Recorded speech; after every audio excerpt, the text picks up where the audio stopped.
দেশ ছেড়ে পালিয়ে গেছেন প্রধানমন্ত্রী শেখ হাসিনা। তার সরকারের পতনের প্রেক্ষিতে এখন বিভিন্ন দেশে আশ্রয় খুঁজছেন তিনি। যুক্তরাষ্ট্রে আশ্রয় দেওয়ার বিষয়ে মুখ খুললেন স্টেট ডিপার্টমেন্টের মুখপাত্র ম্যাথিউ মিলার। সোমবার স্টেট ডিপার্টমেন্টের নিয়মিত ব্রিফিংয়ে বাংলাদেশে গণঅভ্যুত্থানে হাসিনার দেশ থেকে পলায়ন ও আশ্রয় প্রসঙ্গে করা এক প্রশ্নের জবাবে এই মন্তব্য করেন মুখপাত্র ম্যাথিউ মিলার।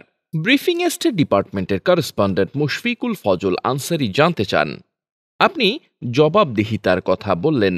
শেখ হাসিনা ভারতে পালিয়ে গেছেন, তিনি পশ্চিমের যে কোনো দেশে আশ্রয় নিতে চেষ্টা করছেন। চরম মানবতার বিরুদ্ধে অপরাধের সঙ্গে জড়িত ব্যক্তিকে কি আপনারা যুক্তরাষ্ট্রে আসতে দিবেন?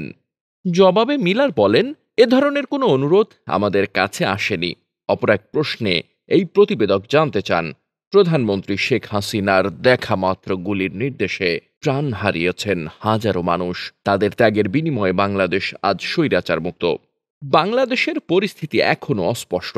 ছাত্র নেতৃবৃন্দ, বিরোধী দলসমূহ এবং আর্মি একটি অন্তর্বর্তীকালীন সরকার গঠনের চেষ্টা করছে। এই ইস্যুতে যুক্তরাষ্ট্রের অবস্থান আরও স্পষ্ট করে বলবেন কি?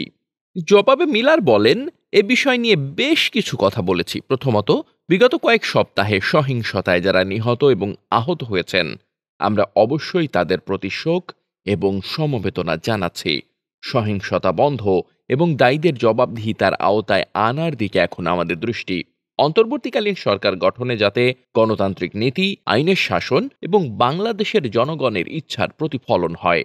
এর আগে শেখ হাসিনার পতনের কথা উল্লেখ করে বাংলাদেশের জনগণের সঙ্গে সংহতি প্রকাশ করে একটি বিবৃতি পাঠ করেন স্টেট ডিপার্টমেন্টের প্রধান মুখপাত্র ম্যাথিউ মিলার।